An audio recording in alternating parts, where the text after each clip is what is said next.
Napa know-how. Keeping it simple is usually a good thing. And when it comes to rewards programs, keeping it simple is always a good thing. That's why we made the Napa Rewards program effortless. All you need is your phone number to start saving on the parts and tools you need.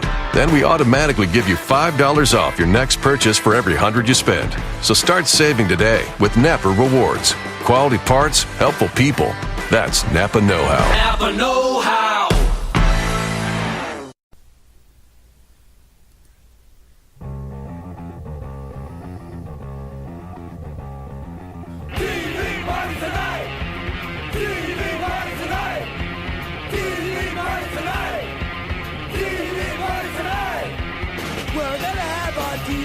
Tonight.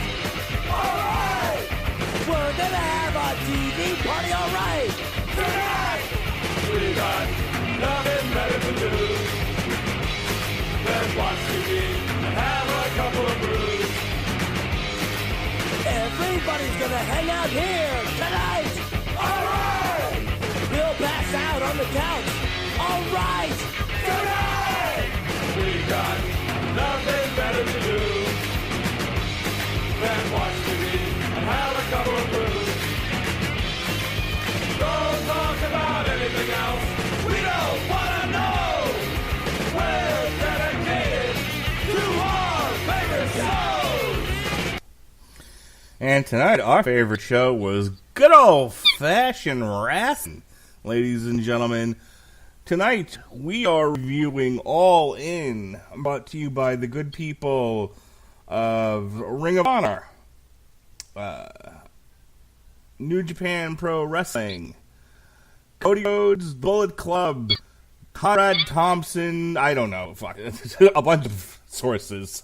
A bunch of people came together and put this together, and it's All In, the largest independent pay-per-view in God knows how long, live from the Sears Center, which is funny, because the Sears Center may have been sold up, but Sears is probably going out of business shortly.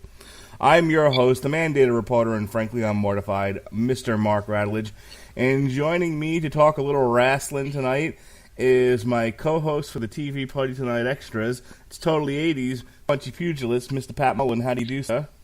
Was it really our favorite show night, though?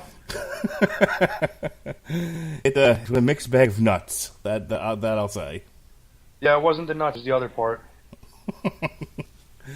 So, I'm gonna be honest with our audience and say, look, if you're coming here for that, 411 Larry Zonka, W2 Sean Garmer, watch wrestling every week kind of a thing, you're not gonna get it from me. I am a fan of WWF wrestling from the 80s and to a degree from the 90s.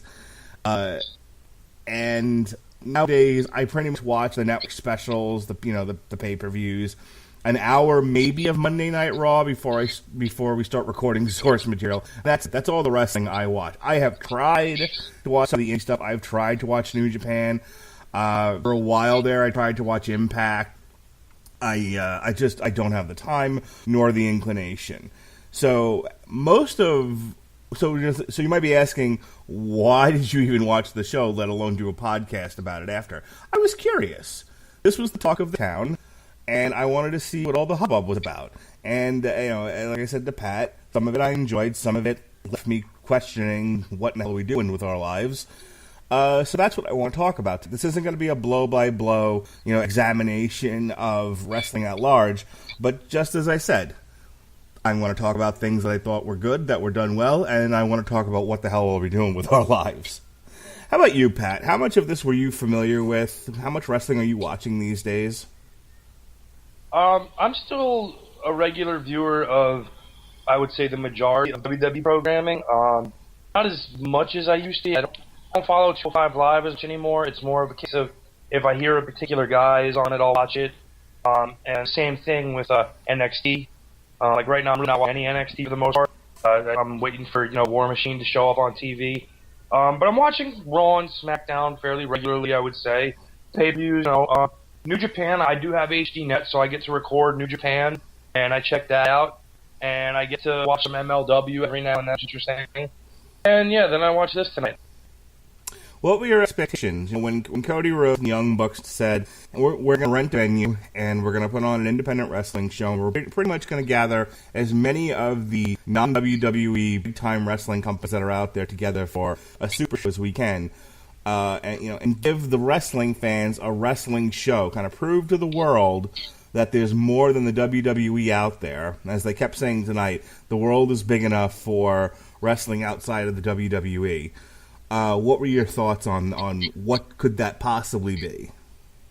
Well, if they were going to do a show on this level, you knew they were going to need to get the talent from the well-known groups outside of WWE, or at least the well-known ones to, the majority of your wrestling fans, like New Japan, Ring of Honor. See if they could maybe get people from the other places maybe aren't as familiar, like PWG, that sort of thing. And as far as expectations, I was curious because I felt, they're known, they have, friends who would probably work the show. And once the cards are taking shape, I looked at it and said, oh, there's some pretty interesting stuff on here. Particularly going into this, my big interest, which we'll talk about at some point, was Kenny Omega and Pentagon. But, to run a show and present yourself as a true alternative, you have to do things differently, sure. But I don't know if you understand, I say, the principle of just how different is, if that makes any sense. Anybody not on the card that you would have expected, it's a building of independent circuit, that didn't make the card, that you're surprised about? Like how do you do an alt WWE show and not have this guy? Or did everyone pretty much make it that should have been there? To me, the one guy who probably sticks out more than most is Johnny Impact / Johnny Mundo, John Morrison. And maybe he wasn't on there to avoid being seen as like, a WWE stigma type, because Cody was there, Rey Mysterio who's there, and they wanted it to look more like an alternative and less like guys who, are perceived in some way to wash out. I would say Impact circa 2008. Well, if you look at Impact circa 2008, that's kind of WWE circa 2018. AJ Styles, Bobby Roode, Samoa Joe, Sting, come on. Yeah, I was thinking at that point was Booker T, Nash. Booker's with WWE. Who else? Right. Okay. So I have no. And of course, obviously Scott Steiner. So the last little bit of detail that I will share with people before we jump into the show is that I tend to go along more with the Jim Cornette philosophy. Now half of the people listening to this just turned it off. But for those of you that are bearing with us, don't turn it off. I tend to disagree with Jim Cornette more often than not. But I tend to agree with Cornette more often than not in the sense of what makes a good wrestling match. He has been known to say it shouldn't look like there's too much cooperation. It shouldn't look like a gymnastics routine. And I think back in the 90s when they were, when Nitro had that first hour of lucha and cruiserweight wrestling, and I hadn't seen stuff like that before. I was into it. It's been how many years since? 20 years since, and it's not novel anymore. It's not interesting to me, so I don't necessarily want to see a gymnastics routine.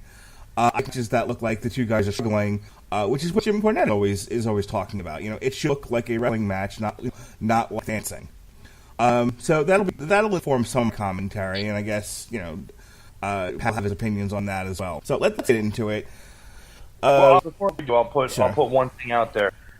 When Ring of Honor started up in 2002, I was a very avid viewer of it, and around 05, 06, I really started tuning out, and people being like, "What are you talking about? The best they had."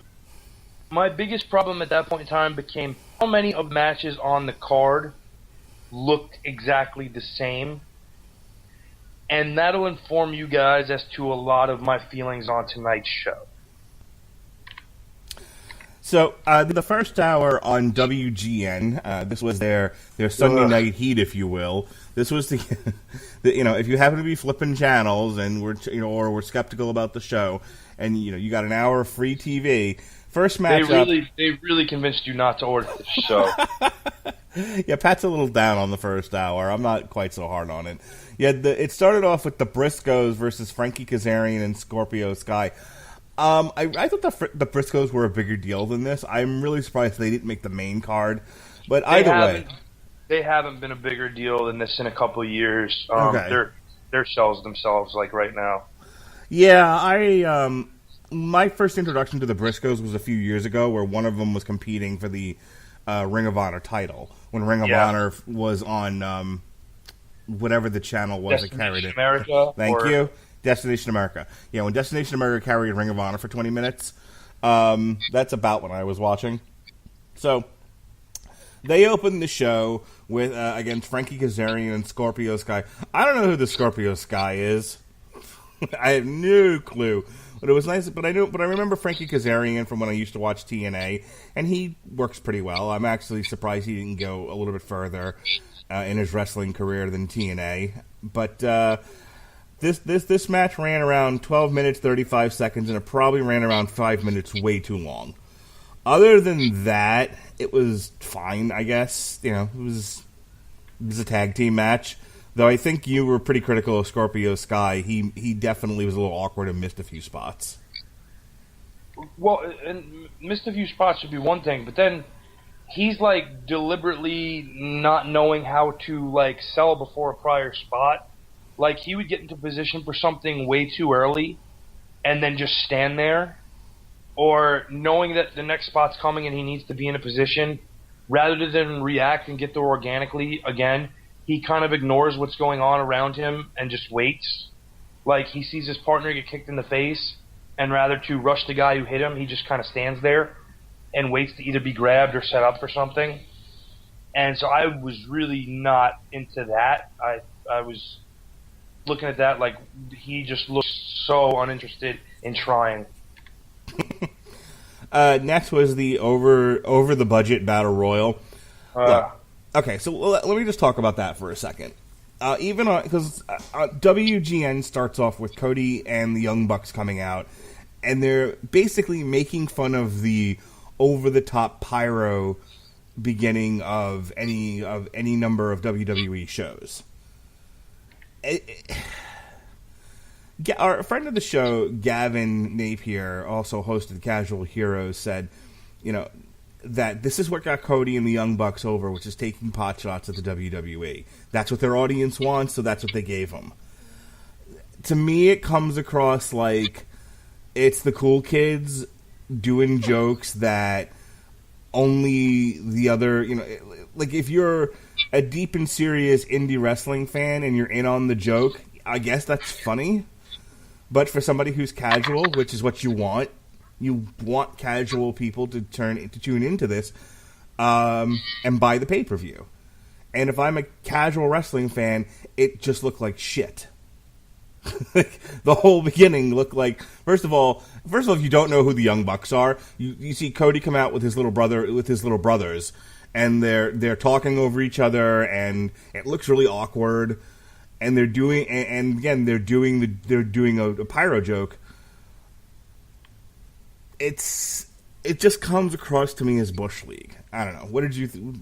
And then this is supposed to be a gag line, right? Over budget battle royal.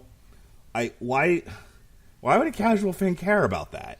Like not the battle royal itself. It's fine to have a battle royal in there. I tuned in to see the battle royal. I'm happy they had one. I thought it was a fun way to get, you know, we'll talk about who won this thing, but you know, a fun guy onto the main card in a title match against Jay Lethal. But again, it's like the over budget battle royal. Is that supposed to be a joke? Why? What's wrong? What's with all the inside humor here? I understand that they're trying to please the audience that got them popular to a certain extent, but if you try to tell me that their goal here was not to expand their viewership, then you're just talking out of your ass, okay? This was not done for them to retain the fans they already had. This was to bring them to a new audience, to bring in larger revenue, get new people into what they're doing. And you're not going to do that with all the wink, wink, nod references to things that those people don't care about, or they would have already been paying attention to you. You know, it's not like indie wrestling where you had to follow it in the 90s, where you're basically reading about it via the magazines or a dirt sheet, and that's your only frame of reference if you don't go see a live show. We've got Twitter, we've got Snapchat, everything you can possibly have to follow these guys already if you haven't. And So this was completely to expand the viewership and to make a lot of money. They're not going to do that by doing these little stupid inside jokes because, they're like the kids in the back of the class cracking wise, and laughing while they get C pluses and end up working, at Greater America mopping up, lung butter while the other kids who were fine are laughing from their ivory towers. I kept thinking about the original WrestleMania. Now, granted, that was, 85? It was a million years ago in a different world. But at no point during the WrestleMania production did it look like people were knocking cameras over. They weren't, kind of elbowing each other into, in the ribs, kind of poking fun at Jim Crockett. They put on a production that made it seem like there was no other wrestling on Earth. That they had invented it that night. Okay? That's the difference. And their production was actually on point, which we'll talk about too. Yeah. That was another comment that was made. It was like, well, they're an indie company doing, you're surprised that an indie company looks like an indie show. I've seen indie companies put on pretty decent productions. That made me think about ECW. Think about the first. That was the first thing I thought of. Think about the first ECW pay-per-view. It was stylized where it looked kind of weird. That was the style they were going for. That was done on purpose. But outside of that, the early ECW stuff still looked on point. And they nearly set the building on fire and blew it up at the end of their first pay-per-view. Because it was all put together with bubblegum and scotch tape. So yeah, they didn't, like ECW, which was operating on a shoestring budget. Like, let's be real, that's what they were doing. You didn't, and even your wife commented, because Mark actually sat down and watched most of this that was family appropriate as a family. But, even Mark's wife, who is not and even as much of a wrestling viewer as he is nowadays, she immediately picked up on that the audio was terrible. There were constant, black screens on and off throughout. There were really bad edits, or cutaways, and then there were. We'll talk about this later. There's a point where one of the girls hits a Canadian destroyer. No replay. We don't have to talk about that. So the only thing I want to talk about in this battle royal is I didn't know most of the people in it. I mean, obviously, I knew who some WWE send-offs were. I knew who Billy Gunn was. I knew a couple of the other guys. Bubba Ray Dudley. Yeah, Bubba Ray. There were a lot of people. The one guy who was doing the floss or whatever, who looked like he was 10 pounds. No idea who he was. Cheeseburger. Yeah, but I saw there was one guy in the entire battle royal I thought looked like an actual wrestler. This Cage person. Brian Cage, yeah. And in one night, whatever they were trying to do to get him over, they not only failed, but this guy's career just ended tonight. They actually killed his career. They had him go face to face with this girl. I guess her name is Grace. And she's not. Now, I want you to think about the history of women who have stood up to men in wrestling, and what they were able to accomplish. You had Nicole Bass, who was muscular weightlifter chick. You had Chyna. And in those particular cases, it was at least somewhat conceivable they could stand up to your average wrestler. They were huge. They were actually like the size of some of the wrestlers. Some of them, they might have been bigger in some cases. Nicole Bass was. Yeah. This Grace chick looked like an average college girl with thick thighs.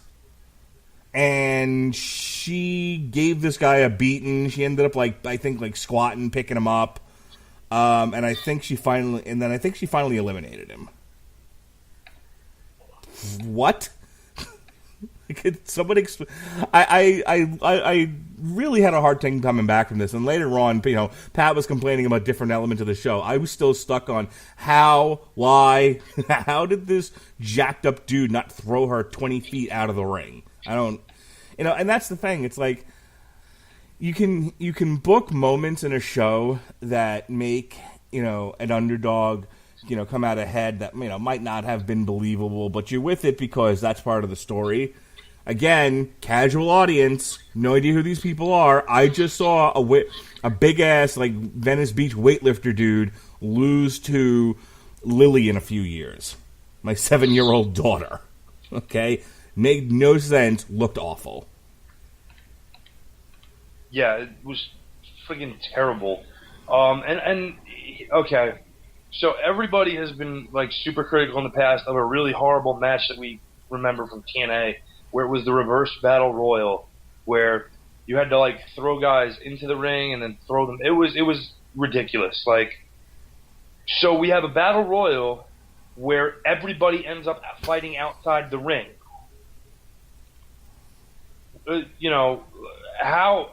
Why? Just how stupid is that? The entire object is in a battle royal to stay in the ring and throw somebody out of the ring. And then everybody goes to the damn floor so nobody can get thrown out. Well, then what the hell is your incentive to get back in the ring? Because there's no ref there. It's like there's an army of referees telling you to get back in the ring or you're not going to, continue in the match. You're going to be disqualified from the match.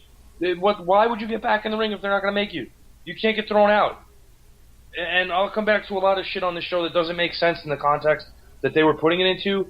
But immediately, you have a battle royal where almost at the get-go, everybody's out of the ring.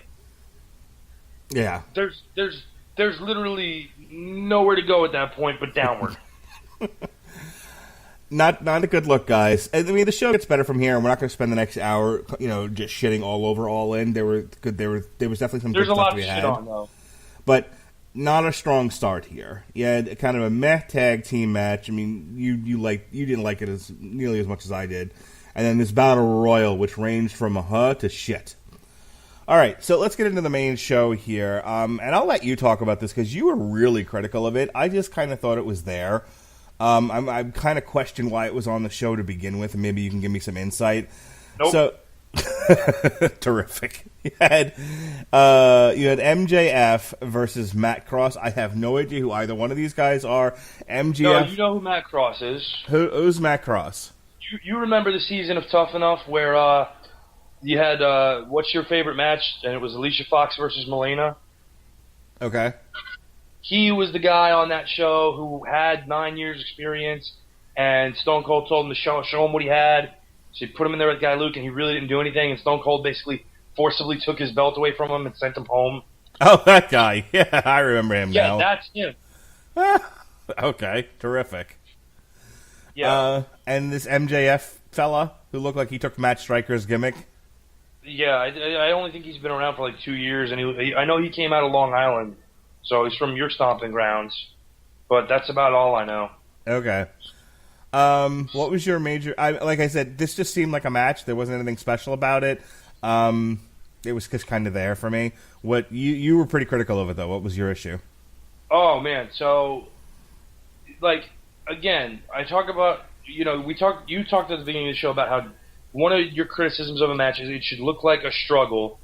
It should look like a fight. It shouldn't look like a cooperative effort to do a gymnastics tumbling routine.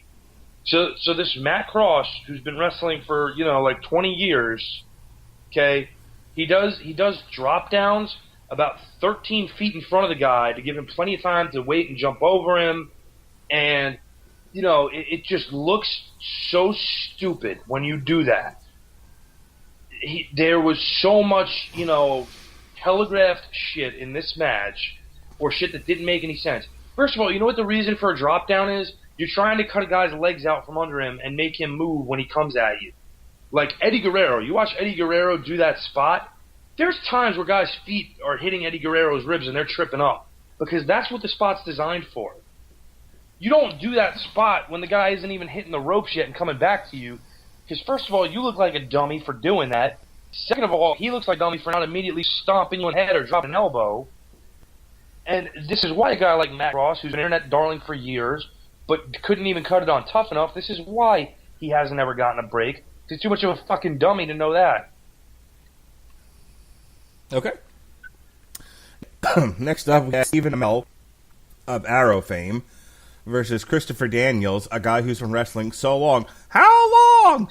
This dude had been wrestling a while when I was in XPW. And we actually had him on XPW once or twice.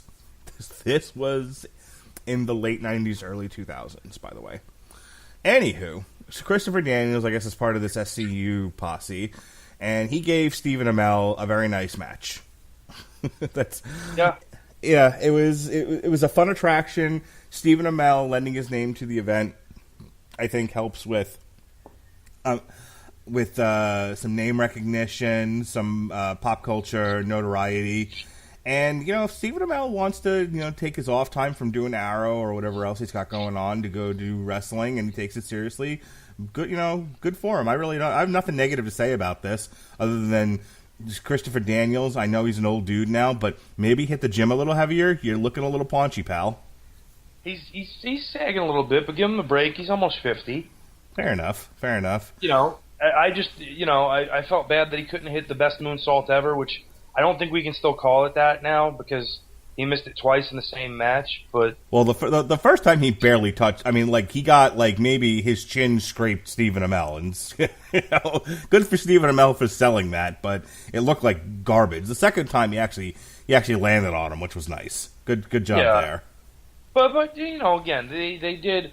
You go into this, it's not going to be, Luthez versus Buddy Rogers, because Stephen Amell is not a full-time wrestler. They brought up the point. This is the third match he's ever had. The first match he ever had was 2 years ago, so there's been some time between that. But he at least gets the points of, going in there, not making a mockery of it.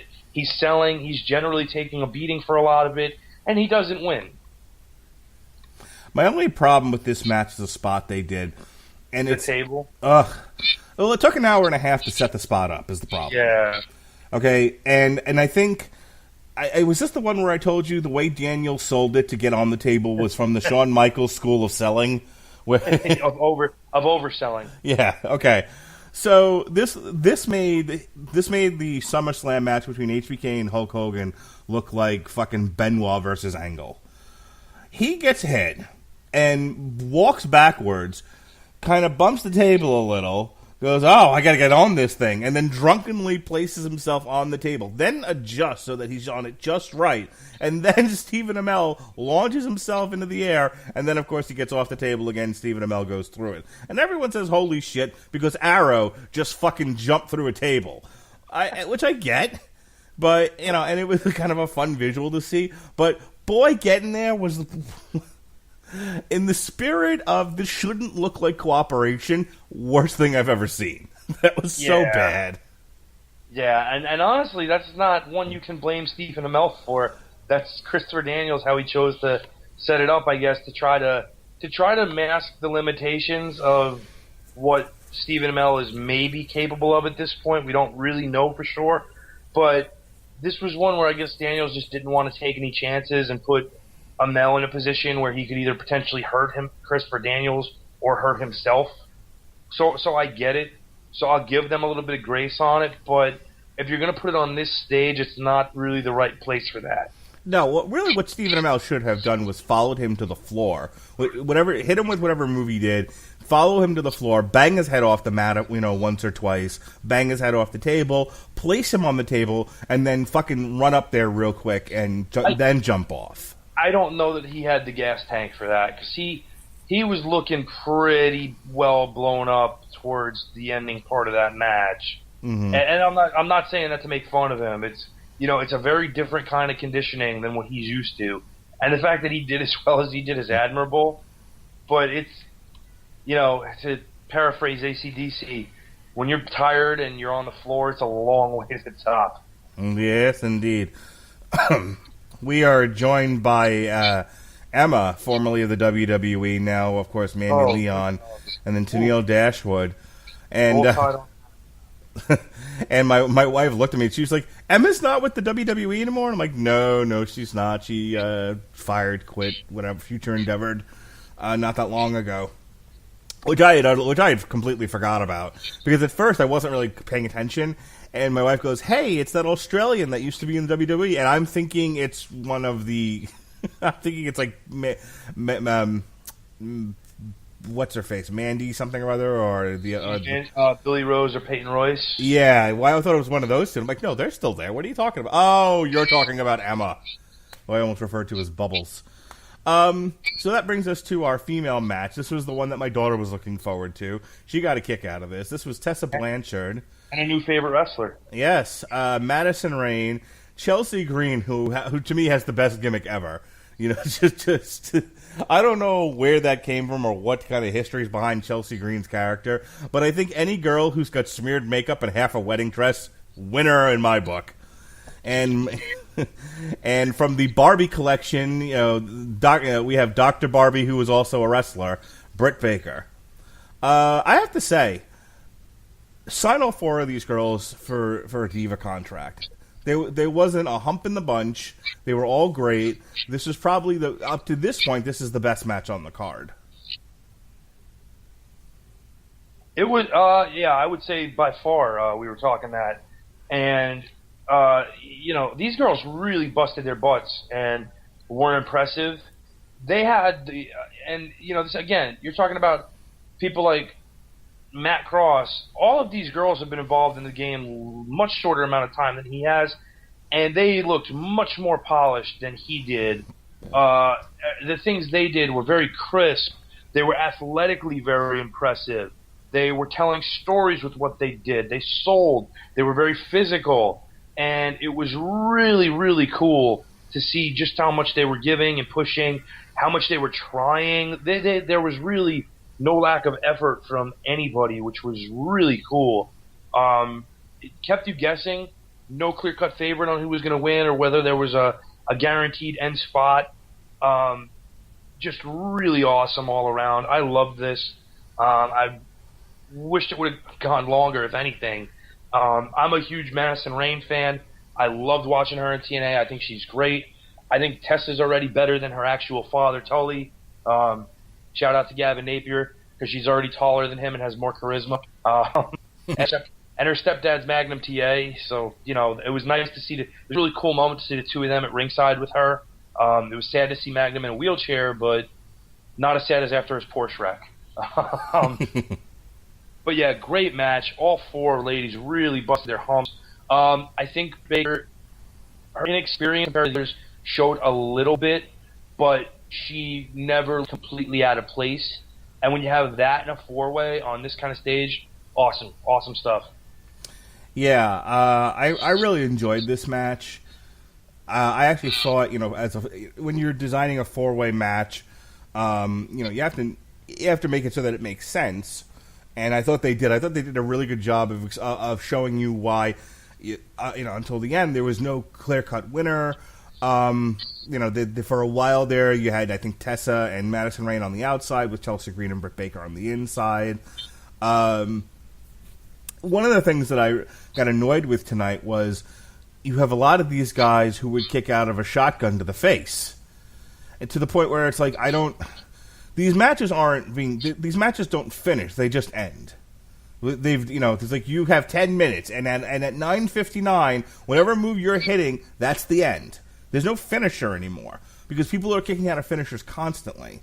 And this one, I didn't see that as much. Maybe I'd need to watch it again, but I didn't feel like the girls were necessarily kicking out as because there were 4 of them. There was always 2 other girls around to stop a pin from taking place that might have actually ended the match, if you know what I mean. So, I feel like if it had just been the two girls, this could have been ended a lot faster, but because you had the other 2 girls there to stop it, it kept going. As opposed to, I was pile-driven through 2 tables, a concrete floor, a wooden fence, and a dragon. Hit with the finish 4 times. And I was set on fire and shot into space, and then I kicked out. More on that in just a moment. I really, really enjoyed this. So... By the way, so my kids we'll pick favorites as the night goes on. The first match, my daughter was a big fan of the SoCal guys. My son thought the Briscoe brothers were fantastic, and then cried when they lost. And I had to explain to him, but they're still Ring of Honor tag team champs. It's okay. And immediately he got over it, and then looked at his sister and went, "Ha ha, my guys are at least still have the belts." Like, all right. Like a natural heel he is. All right. The former Magnus from TNA World Champion, and now NWA Heavyweight Champion, Nick Aldis versus Cody Rhodes, the man who brought you tonight's affair. This was great. I don't have a whole lot to say about this. It's a little odd that it was this early into the night. I don't know if you have any insight about that. Okay, so one, I want to talk about the interview with Sean Mooney before this. Okay. Because we're talking about bad production on this, and one of the biggest things that irked me was, first of all, they didn't know that Sean Mooney was interviewing Nick Aldis. They thought he was interviewing, I think they said Kenny at the time, maybe, or no, Marty Scurll. I'm sorry. Yeah, they said I think he said he was supposed to. Oh no, I'm completely off. It was Christopher Daniels. They thought he was going to be interviewing, and in comes Nick Aldis, and Mooney knows what he's doing. He did this in WWE for years. Nick Aldis is a good promo. And they're talking about the 10 pounds of gold that Nick is holding up. At no point does the camera pan down to show you the belt. You see the very tip top of it, and that's it.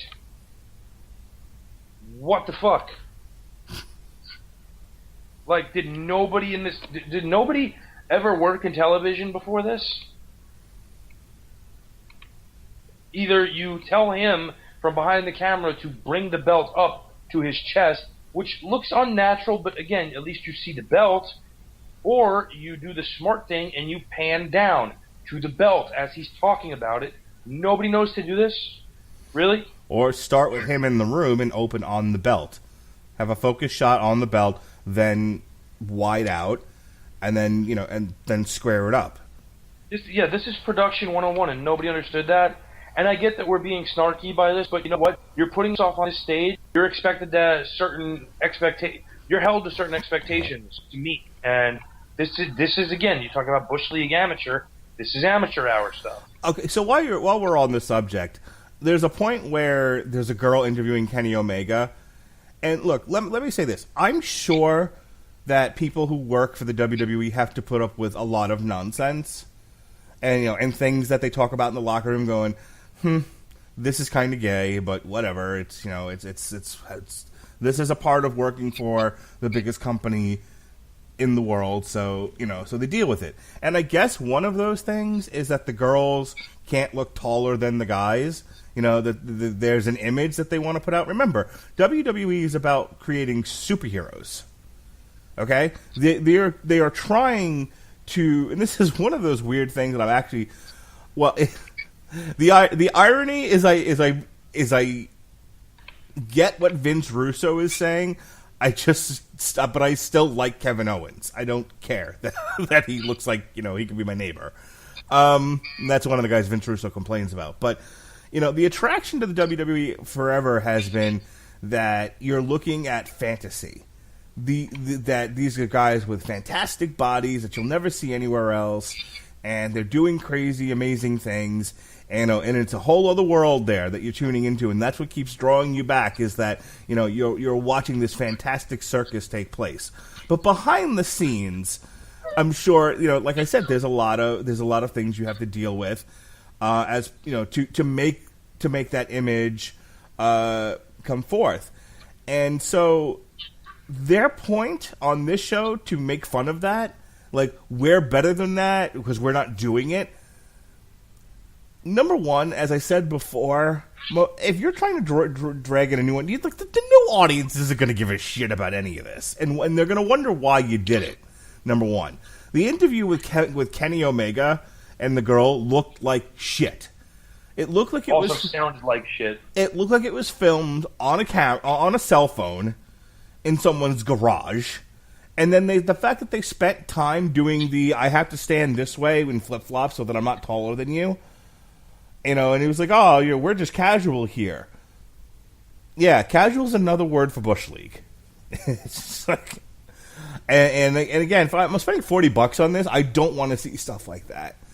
And I guess if you're one of these indie wrestling fans and you're like, "Ha, WWE sucks," and they're making fun of it, that's funny to me. If it's worth it to you to take, to spend the $40 on that, I guess believe for you, but I thought it was a waste and it looked like shit. Yeah, it was fucking silly. Anyway, Anyway, onto the good part. yes. This match was the highlight of the night for me. How about you? Yeah, it was definitely one of the best matches on the card. I don't understand why it was in the middle. Like, Okay. I don't understand why it wasn't the headliner, or at least right before Young Bucks and and the Three Mexicans. Allow me, and there's going to be a bit of mentioning stuff that comes after this. This was probably the most emotionally charged moment of the night, where they brought up, the legacy of Cody's father as the former NWA World Heavyweight Champion, and it's something that Cody's never done, and they can be the first father-son NWA World Champions. And Magnus, who spent all this time trying to bring prestige back to the NWA Championship, and as went on this whirlwind tour of 20 title defenses in 20 days, and the entourage is like an actual fight you would see with the corner coming out with them. This was great. The action was fantastic, and the finish with Cody winning the NWA Championship was incredible. When you follow such a great, well-built story and a payoff that with a parade of inflatable dicks, it's hard to have any gravity to that situation after you've seen a parade of inflatable dicks. And that was after we had a man talking to a boot. No, yeah, that also happened after Cody and Aldis had their amazing NWA title match. Yeah, a guy talking to fucking boots. On the alternative to WWE, we're not ridiculous. We give you the best action ever. You have a guy talking to a fucking boot. Yes, we're about. That's what I was wondering. I'm like, all these fucking nerds on their computer look at that going tee hee hee tee hee hee as they fucking whack off to it. Well, this is what I don't understand. As somebody who is a tried and true, even in the worst of times, fan of the WWE, the thing that I've always heard about the guys that watch the indie wrestling is, well, that's where the real wrestling is. Okay, well that's the same shit as what they used to do with the NWA/WCW, and meanwhile, fucking the NWA and the Jim Crockett days had gimmicks like fucking Lasertron, who was a robot, or the New Breed, who came from the future and would call Dusty Rhodes Mr. President. Get the fuck out of here with this bullshit. Yeah, You so look more real. Oh, the production value's grainy. It looks more real. No, you're just fucking poor. So, I mean, I don't have a whole lot to say about Cody versus Magnus. Look, Cody left the WWE. He decided to strike out on his own, prove his value. AJ Styles, same thing. With TNA, and that's how he got to the WWE.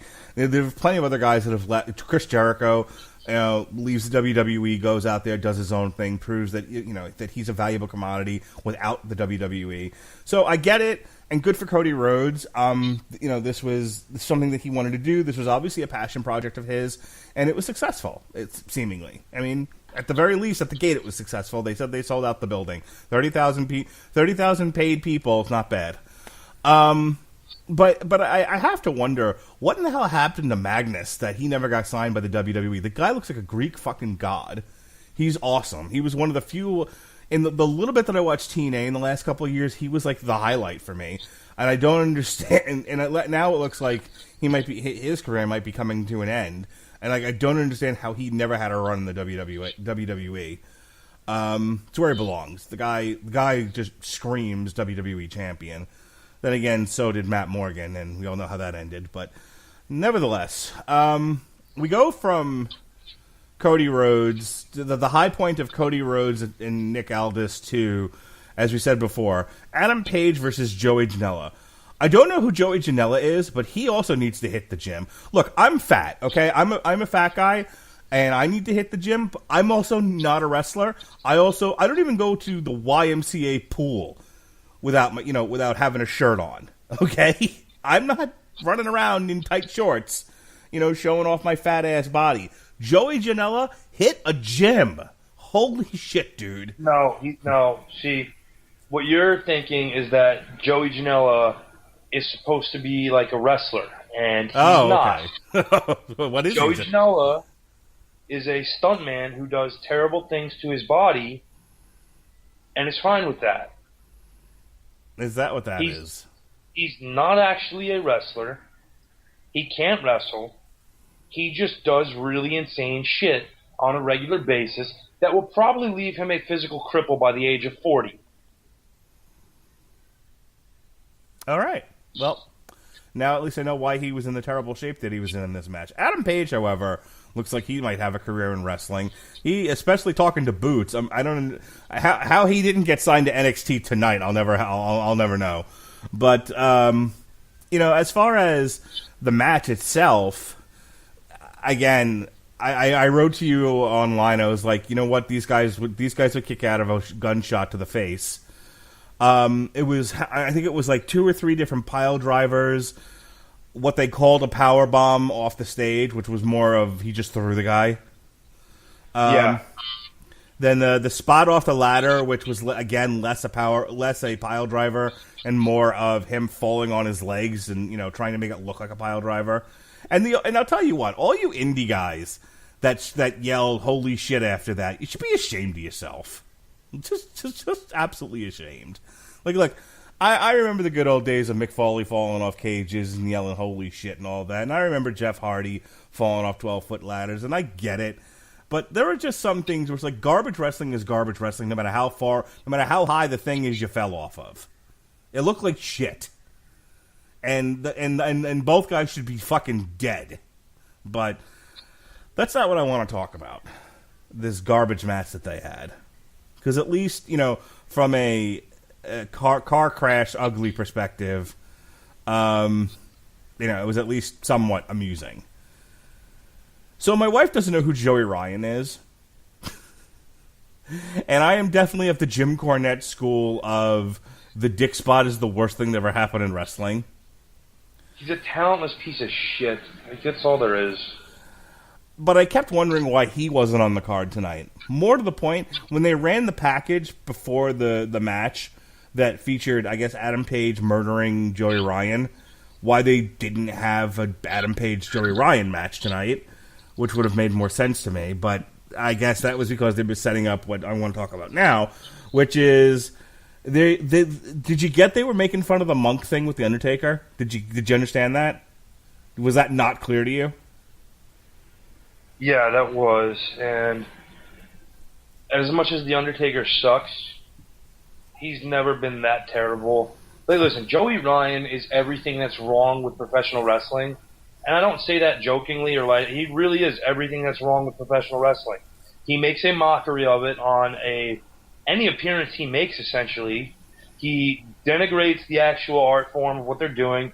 He mocks anybody who makes a living within the industry, be they anyone from a referee to a ring crew person to a performer. It's really sad and pathetic that anybody finds him entertaining. And I wish he'd fucking get into some kind of physical wreck that would prevent him from ever being a part of wrestling, but still enable him to earn a living somewhere else where nobody has to fucking see him or deal with him or hear with him, because he's a fucking piece of shit.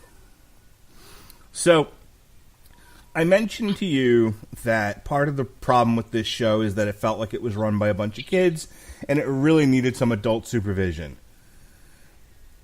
This being probably the best case, the best example of this needed some adult supervision. I'm not as opposed. On top of that, commentary trying to get in every dick joke that they could. I'm not opposed to a Joey Ryan run-in at the end because look, people paid their money. They want to see what they want to see. I don't particularly need to see the stupid dick spot. I would have had a hard time explaining that to my children, like why it was happening in the first place, had they been awake that long. But nonetheless, I get that the cooler than thou indie crowd digs the dick spot for some weird reason. Yeah, because none of them fucking have any of them. That may very well be the case. But you know me, Pat, I'm a guy who look, I'm putting a show out there. I want to give the people what they want. And if they want Joey Ryan flipping people with his dick, well, let's give him Joey Ryan flipping people with his dick. What we did not need, and where the adult needed to step in and say, this is retarded, get over your fucking issues with the WWE and just put on the best show you can, is the stupid inflatable dicks. That whole thing, Joey Ryan just should have played his music, have him run out there, Adam Page, who had previously been afraid of a boot for some odd reason, and I don't know why. I'm sure somebody will explain it to me at some point. But then sees the Joey Ryan, who he killed, come back to life, and then they can do the dick spot, and everything that happens, and it's fine. I would have been okay with it. I gotta say this before we move on. I had my wife had before that match, I think, just given up and gone to bed. My daughter passed out. Her and my son went to bed, and when I saw the Joey Ryan thing happening, I made her get out of bed and come back to watch it because I'm a good husband. Do you hate your wife that much more? Because she doesn't know who Joey Ryan is, and she doesn't know what the dick spot is. And you felt the need to just really just shit on her day. I needed to know what her reaction to this was going to be. And so she stood up. She stood there watching, trying to figure out what it was that was so important that she needed to get out of the bed for this. She got her hands on her hips. Then they do the dick spot, and she looks at me. She looks at the TV, looks at me, looks at the TV, and says, "I am confused and dismayed. I'm going back to bed. Good night." If she never lets you touch her again, I completely understand. Hey there, kiddo. Go to bed. Get your stuff and go to bed. There you get hit. All right. That brings us to the return of the infamous Black Machismo. I guess he gave up this gimmick a while back, and they decided to bring it back for tonight. Is that what happened? Apparently. Okay. Because it looked like when they showed him backstage, he wasn't doing the Black Machismo bit. But somebody laid hands and unearthed this gimmick. They mentioned on commentary that the gear that he has was actually Savage's gear from when he showed up in WCW, and he was seconded by Lanny Poffo, complete with fucking frisbees. It was great. And he took on the guy who won the Battle Royal. Gordon. Yeah, who I don't know what, like, I didn't get the whole luchador thing. I didn't know if he was imitating somebody or if that was like a Bruce Pritchard no yob bit or whatever it was. But it was whatever it was. He sat up the entire battle royal because Bully Ray had put him through a fucking table. And then of course he came out of he pulled a Jerry Lawler where he was dead for the entire thing. And then the guy who really won it got dumped over the side, and now he's fresh for the match. Bully. So I have no idea what a Flip Gordon is. He looks like he weighs about 20 pounds. But apparently he was a serviceman, so good on him for that. And he's got Cody's wife seconding him to the ring. And they had a match, and it was fine. Your thoughts? Fun to see Jay, using the Black Machismo gimmick again. It's when I found him more entertaining than ever. Cool to see him in Randy's actual gear. Nice to see Lanny Poffo on pay-per-view for the first time since 1990, I'll say. Maybe 92. I don't remember. He might have managed a Beverly Brothers pay-per-view at one point. But I'm a Lanny mark, so nice to see him. Fine match, nothing wrong with it. Not a huge Gordon fan. But I do like Jay, and it was nice to see him get a win and the title on pay-per-view. All right. And so after that, and that went about almost 15 minutes, and we have Kenny Omega versus Pentagon. Was this what you wanted it to be? I mean, you were a big Kenny Omega fan. I think my only knowledge of Kenny Omega, I was aware that he's involved in something with Chris Jericho, who of course makes an appearance at the end of the match, which is fine. I guess that sets up their match that they're having on the Jericho Cruise. I had no idea who the hell Pentagon was. They look like a luchador. And the only other thing I knew about Kenny Omega is that Jim Cornette hates him, and I guess he kicked a girl once. Pretty much right about where you are, yeah. He did a super kick spot to like a 9-year-old girl and wrestled a blow-up doll. The blow-up doll match is what Jim Cornette hates him for, which is fine, whatever. Get over it, Jim. The guy honestly is an incredible worker, arguably the best outside of WWE in the world right now. Penta has just been an insane force of awesomeness. And maybe it's a case of the expectation being too much to expect, because I know how good these guys are, and it was the first time they were meeting up, and maybe they'll do it again. and this was to build for that. But there was something missing here, maybe, is the best way to say it. There was nothing wrong with it. A little bit with the big spot kickouts, as usual on this show. Yeah, this was the one with the 100 pile drivers. And it was one-sided, which I didn't really like because it was all Penta stuff that we getting kicked out of and whatever. And Kenny hit the one-winged angel, his finish, once, and it was a ball game. So on one hand, you have one guy's finish being totally protected, and on the other, you have the other guy's finish just being totally, exposed, basically, or not exposed so much as just being made to look very weak, which I thought Penta deserved a little better than. I'm sure it doesn't matter to him. He got paid either way, but it's disappointing when you see a booking decision like that where one guy's really undermined, and it just so happens to be a guy who's very talented and deserves to be treated a little better than that. And you would be wise to do it because you'd make more money long term if that's what you're looking to do, which we'll touch on too. But there's nothing, from a technical standpoint, there was nothing wrong with this match. It wasn't what I hoped it would be, and I sound really ungrateful for it happening in the first place when I say that. But I thought these guys would, A, have more time, and maybe that speaks to other matches on the show going into business for themselves with time constraints. And I think they would do more and have, because really, honestly, aside from the arm break spot, which is a Penta trademark, I really thought this match was a lot of Kenny and a lot of Penta. Yeah, I think because I don't really know much about Kenny Omega and I know nothing about him, and there's no history with the two of them, it was just a cold match that was put together. I guess it's sort of a super, we want to see, these two guys have never touched, we want to see them fight each other kind of a thing. The attraction was sort of lost on me, and I look at Kenny Omega and he seems fine, kind of reminds me of Jerry Lynn in his looks. And I'm like, I don't know, it's not doing anything I hadn't seen before. And again, Pentagon, I guess he went to TNA and Impact Wrestling, and he became champion for a minute. And they were talking about, you've talked about it, they talked about some cool stuff that he's done, but again, I didn't see much of that tonight. It was just kind of there. I can separate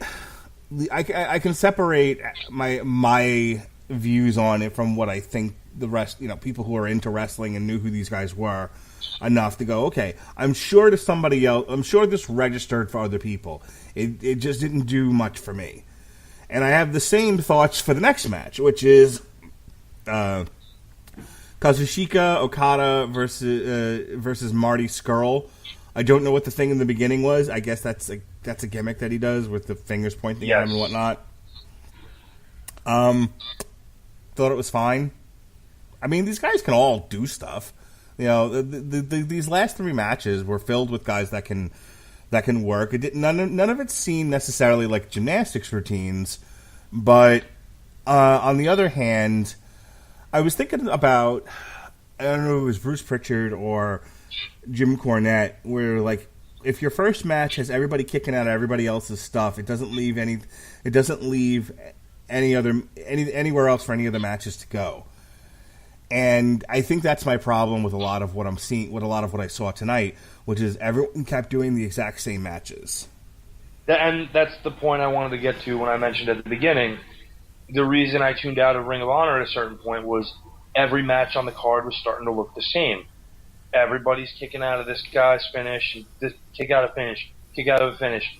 And, thankfully not everything ended with a schoolboy tonight like it did then, but it's almost the same principle in that big move, big move, big move, and no finish. Well, there's that lack of diversity on the card, and when everything is the same, why even bother continuing to watch?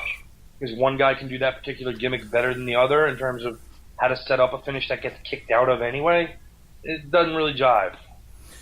For all the negativity that's ever been said about Paul Heyman and ECW, their pay-per-views always stood out to me. Their matches were different. I felt like every match told a different story. There was a different style for the matches. Some of them were garbage matches, literally. New Jack coming to the ring with a garbage can full of nonsense or a shopping cart. You had tag team matches where tag teams were getting involved that weren't involved in the match in the first place. You had, your Al Snow, Rob Van Dam, or Shane Douglas type matches. You had your Taz, Bam Bam Bigelow, brawls where where the finish is they're going to destroy the ring, kind of a thing. I just always felt like Paul Heyman did a really good job of, we're building to a crescendo, okay? That your first match should look markedly different from your second match. I think about, like the first WrestleMania again. It's like, we're going to start off with Tito Santana because he can get people off their feet and he's a solid worker. And his match is not going to look anything like the main event. We're just going to have Mr. fucking T in it. So I mean, that's the thing. It's like, I looked at this and it was like, from Cody Rhodes and Nick Aldis on down, or on up to the last match, I just kind of felt like, yeah, you're all kind of doing all the same stuff and having all the same matches.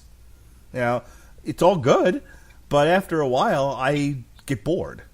Like, now show me. I wouldn't have minded a garbage match. I wouldn't have minded, or a big man stiffly walking around the match just choking a guy. At least it would have been. The novelty is a thing.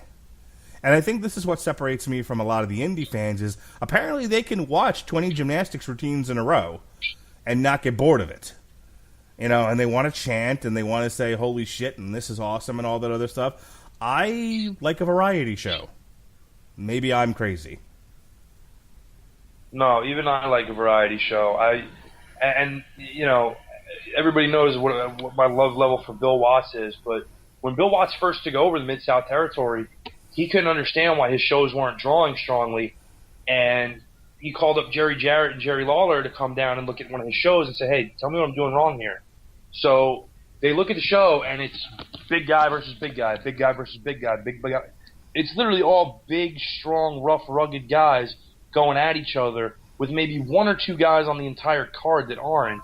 And Jerry Lawler and Jerry Jarrett say to him, well, where's the blowjobs?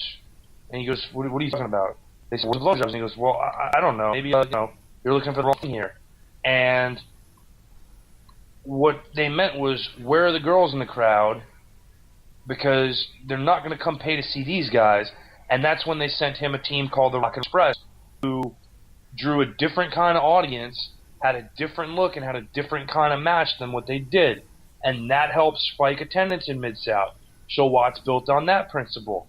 And I think that the thought process of so many indie guys is that if a guy looks like Brian Cage, he can't work. And you can't do anything with him because he can't, stand there and exchange catches, catch-can style holds. Well, yeah, he's not supposed to, dummy.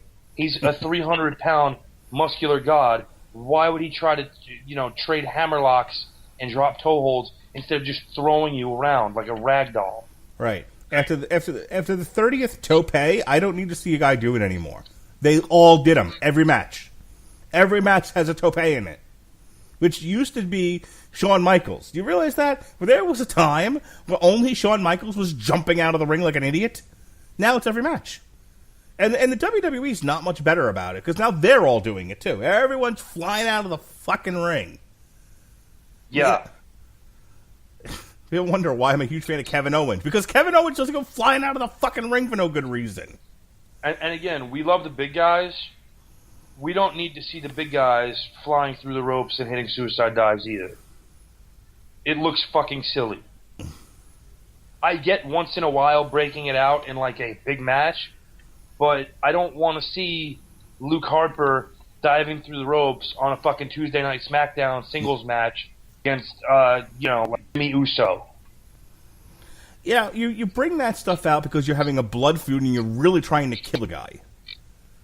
And that's the thing. It's like, none of this, other than maybe Adam Page and Joey Janela, no one was trying to kill their opponent tonight. There were no blood feuds that I could see. This was all, hey, we're all the best in the world. We're all going to wrestle each other, and it's going to be, a big celebration of gymnastics. Cool. Okay, I'll pay $40 to see what that looks like these days. I like wrestling too. But If that's the thing, then you shouldn't be doing moves that in every match where you're trying to kill the guy, which is what you're doing when you're jumping out of the ring like that. You're literally going, I'm gonna risk falling on my head and paralyzing myself. I hate you so much. Yeah, and again, you're talking about, you have the street fight with Paige and Janela, and you have, the botched powerbomb throw through the tables outside, and that doesn't finish Janela off, and then you still got to have matches after that. Right. Like that. That should have been the end of the night. Honestly. Speaking of the end of the night, let's. I mean, is there anything you want to say about Okada versus Skrull? Because again, it to me, it was a lot of the same. That's the thing. It was a good match that suffered from being on a card with other good matches that looked a lot like it. Right. So that brings us to what they decided was the main event, and it's Rey Mysterio, Bandito, and Phoenix versus the Young Bucks and Kota Ibushi. And I hate to keep bringing them up, but Jim Cornette's opinion of the Young Bucks, I get it. They also look like children who can't beat anybody. And by the same token, though, I get why the audience likes them. They're almost a mockery of wrestling. They don't almost. they don't. No, they know it. They that's their whole thing. They've done everything that they've done by operating on irony, and they've acknowledged that. Okay, so I'm not alone, and they're not.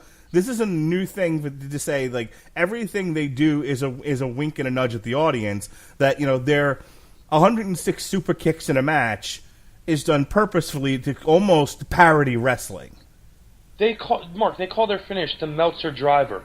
Yes, I caught that, which gave me a good laugh. Which is again, Look, my wife watched wrestling with me because I watched wrestling, but there was stuff on it that she could, sink her teeth into and get in and enjoy. And my kids watch because something will happen on the screen that'll capture their attention. None of the three of those people watched of their own accord. But while they were watching, something jumped out at them and kept them watching. The Young Bucks are not it. Okay, I'm referring specifically to calling something a Meltzer driver. They don't know who the fuck Dave Meltzer is, nor do they give a shit about his opinion on anything. Wish I didn't know who he was, and I don't give a shit about his opinion. I know who Dave Meltzer is. I've been a wrestling fan since I'm 5. I listen to podcasts about wrestling. I get it. The Young Bucks, it's funny because anyone listening to this podcast would think, why aren't you a bigger fan of the Young Bucks? You're their demographic. They look like my son. They look like my son trying to play wrestler, and I don't, and I'm not into it. I like Brian Cage. That's a wrestler to me. I like Pentagon, but again, Pentagon also looks like a fucking resurrected demon who has come to wreak carnage on Earth. Even if he's not the biggest guy, he still has that look to him and the presentation and the skill level to make himself believable to a certain degree. Right. Now, of the Bucks, they've actually bulked up, which is scary to think that they were a lot smaller than they are right now. But Matt looks a little bit bigger. Matt's almost the more passable of the two as an actual wrestler who could be a physical threat. Nick is just tiny. Nick is not gonna break an egg with his punches. And yet they have succeeded monetarily. One of the most successful indie tag team going right now. They absolutely are. Come on, it's far and away them. They're the biggest indie tag team in the world. They're arguably the biggest indie act in the world. Period. And I'm not even including Kenny and Cody with them as part of a package. I'm talking about just Nick and Matt. And this is all done on irony. It's everyone in on a big joke. Yeah, that's exactly what it is. And so I understand when Jim Cornette, who's devoted his entire life to wrestling, no matter how overstated his opinion is, which God we know it is, I understand his level of being upset with it because you are making a mockery of what he's dedicated his life to, and what really the first love of his life was, which was wrestling. And So here's my question. I don't think they'll ever, like, I was watching this, and I tend to watch a lot of indie stuff, even if it's not wrestling, like anything that's not mainstream. I tend to watch like I'm an agent, like I'm a talent scout, and I'm like, this would work, this would work as a movie, this would work as a TV show, you would work in this sort of thing, and when I watch an independent wrestling show, I would think, some of these guys I think are really like ready for NXT. These guys are future main roster guys. I looked at Adam Page, and in all honesty, of all the guys on the show tonight, he's the one guy I was like, yeah, 100% sign him now. Sign him today. Page has become a really, really good performer over the last year, really come into his own and done great things. But I've heard like the WWE wants the Young Bucks, and I'm like, why? They'll never work in the WWE. Their whole thing is being a parody, is being anti WWE to the point where it isn't wrestling anymore. It's performance art editorial. That's why they want them. They would like to cut the legs off on the whole mockery, irony, milieu that they're sculpting and working in. And once they kill that off, it's one less quote-unquote alternative that people have to the WWE. Well, then I hope they sign Joey Ryan while they're at it. I hope they have a hit put out on Joey Ryan. And Jim Cornette, if you're listening, I have a Venmo account and not a lot of pride. Okay? You fill in the blanks. Anyway, that being said, their Meltzer driver thing was a fun little gymnastics moment. Outside of that, I hated the fucking 3-man Frankensteiner. Okay, honestly, it was so late in the night, and I was so tired, I don't remember it. So Ibushi and the Bucks are setting up to hit a triple super kick on Bandito, and he pumps the brakes on the ropes and stops. He charges and they charge, and he jumps up and has one leg on Ibushi, who's to his far left shoulder, one leg to I believe it was Nick Jackson on his right on his upper shoulder, and somehow is able to Frankensteiner all three of them at once. So, are you familiar with the comic Patton Oswalt? Yeah, piece of shit. Okay, well, your personal opinion of him aside, he does a bit on Circus du Soleil.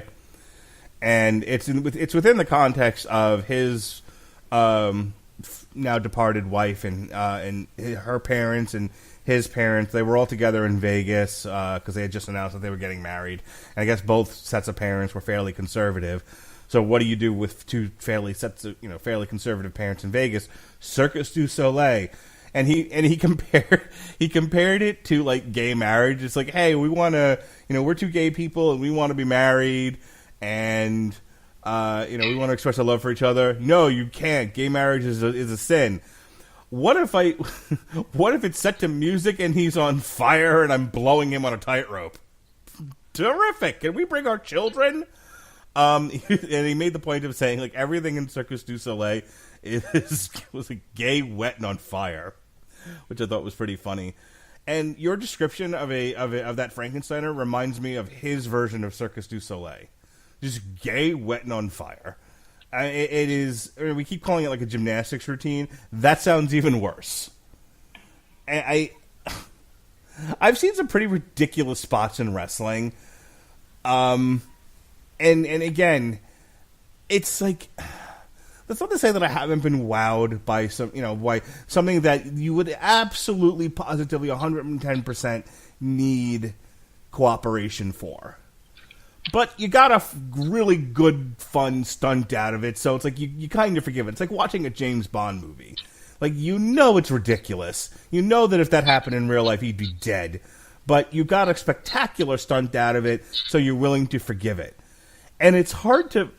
And when I hear, you describe a spot like that, and generally talk about the Young Bucks, I have a hard time finding the line between I'm willing to forgive X because Y is so entertaining.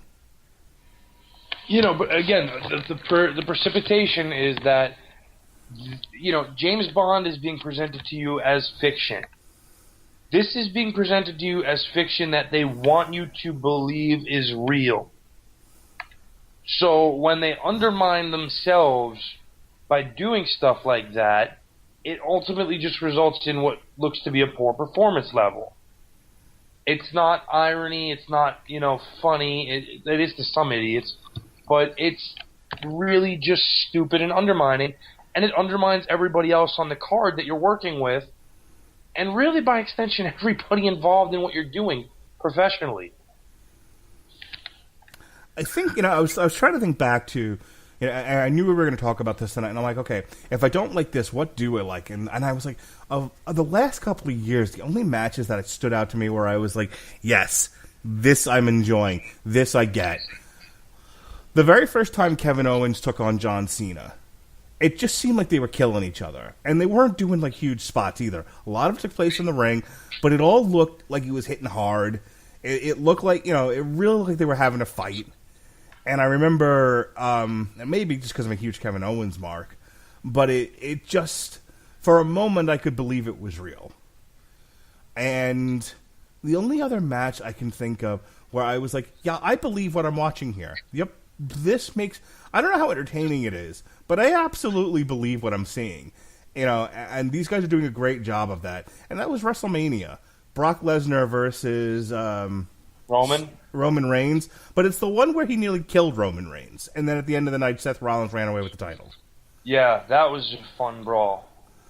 Okay, there's times where like Roman Reigns just isn't that doesn't sell very well, but in that match, it looked like he actually looked like he was beat silly, and there's a couple of times where he just mugs to the camera, and he's got like blood running down his face. He's got half a smile, and it looks like he's literally like his mind has left his body, and he doesn't know what to do anymore. He looks like he'd been hit by a bus. And I remember, and it not like Brock Lesnar did anything special in that match. It was another one where he just threw him around the ring constantly. But Roman Reigns' reaction to it was so good that I was like, yeah, okay, I'm into this. That and I hate that and I just hate Roman Reigns. Nothing on this card approached either one of those two matches for me. I mean, if you're telling me like, hey, take your top, your top three matches from the past, and we'll go like 3 years, okay? Do any of these matches tonight compare to it? No. So I'm not gonna say it was a failure. I'm sure the pay-per-view numbers are going to look really good. The attendance live, obviously, was more than what they could hope for. But if you're asking me if they achieved their goal, which was, in my mind, to broaden their audience significantly and to create more visibility for them, I don't think they did anything that is going to draw more people to watching them. I think if there's a winner from this pay-per-view, it's Billy Corgan. And you're laughing, but... No, I get it. Billy Corgan, who is the owner of the intellectual property, the NWA, now has the NWA Championship in a much more prominent spot than it has been, on a much more identifiable star than who it was on previously, and perhaps he can use this to leverage better positions out of other promoters in the United States, or Japan for that matter, where the NWA still has some, prestige to it. Perhaps he can leverage this into something more significant for himself and his brand. Perhaps. We shall see. You want to give it a letter grade? What would you say overall your opinion of All In was? I'll give it a C-. I don't think it was a failure. I think there was good in there, but I think it was repetitive. I think the production was terrible, and I think there were a lot of missed opportunities. Yeah, I'm in 100% agreement on the thought that I don't think this reached or retained any new audience. I think this was. I went to go see an indie show a couple of years back. It was right before 205 Live was a thing, so it had guys like EC3 on it and Drew McIntyre before they got signed back to NXT, and Drew Gulak, and and a couple of guys that were big on that show that ended up Matt Riddle that ended up being in that first incarnation of 205 Live, their cruiserweight tournament, and this felt like that show, but to the 100th degree. It just felt like a giant indie show.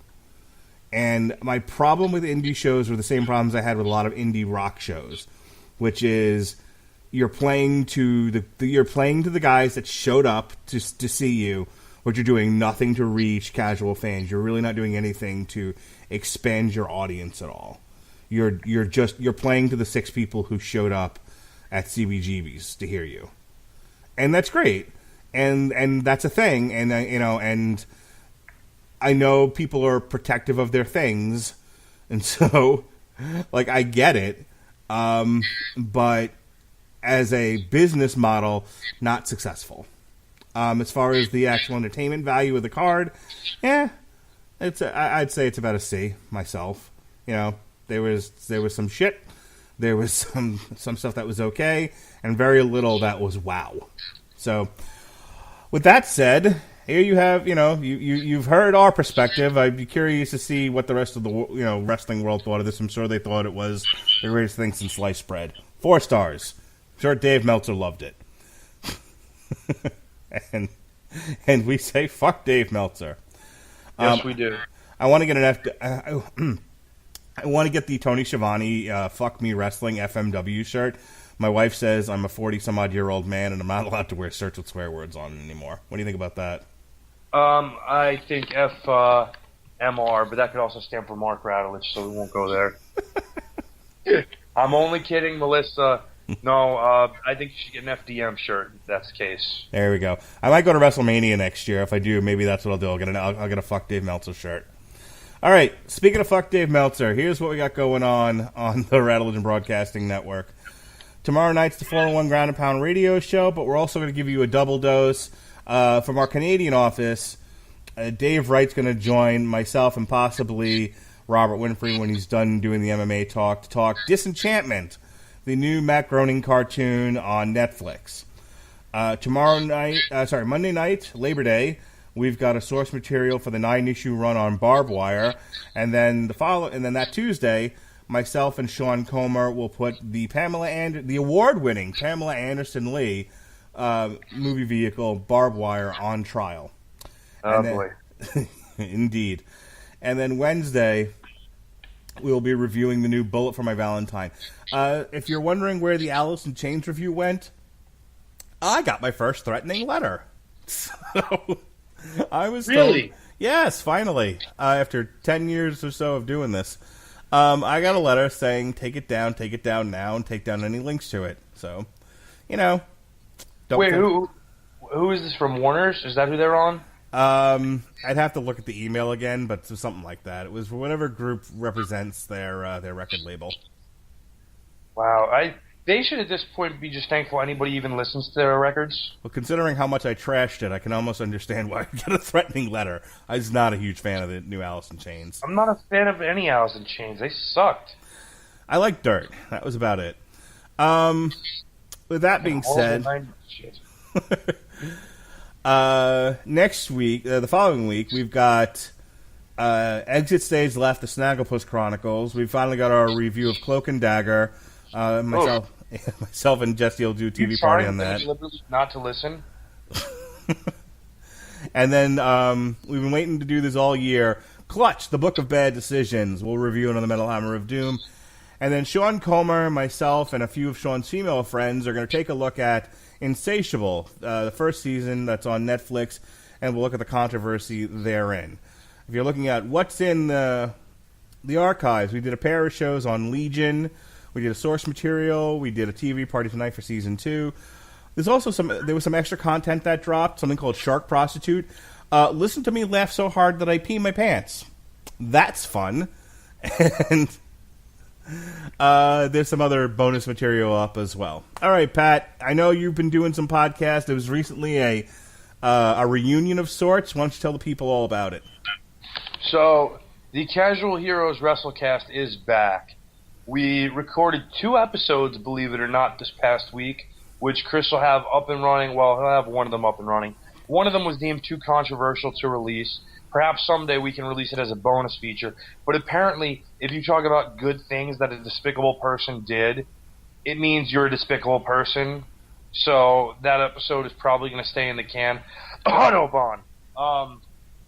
So we're not going to get to that, unfortunately. But have no worries, because Jed and I took over, and Jed and I had one of the best shows you could ever possibly listen to. After also included in our first show was about 40 minutes of Jed and I reenacting Boogie Nights. Okay. Well, Pat, thank you for staying up late with me to do a post-show on All In. I appreciate it. And we're looking forward to hearing some more of your WrestleCast drops. Yes. One more thing, and I'll ask you this since you didn't ask me this. If this group were to run another pay-per-view, say in 5 months, based on your experience, would you buy it? Depends on the matches.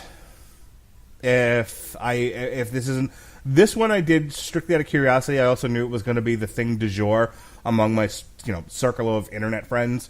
So right, which I think is why we all mostly bought it. Right, this was the thing to do this weekend. So why the hell not? If in 5 months they do it again, and I have the same problem I had with this one, was I have no idea who any of these people are, and and now my curiosity factor has been settled. Probably not. But, maybe if they have Jericho on, and they have Jericho and Kenny Omega in some sort of gimmick match, that might be enough to draw me in, because I know that they have a blood feud going on.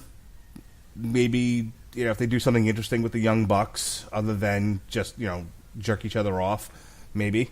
Depends. How about you? Do you think you'd buy it again? No. You're done? You've had all you can stand. You can't stand no more? Pretty much. All right. As I was saying then, thank you, Pat, for joining me. We'll get together again and review some more matches. Our last one is Earthquake versus Tugboat. That was from a Coliseum video. Go ahead and check that out in the archives. We'll do one again soon, and we'll have you on the show to talk about some other stuff. Until then, this has been TV Party Tonight. Be well, be safe, and behave.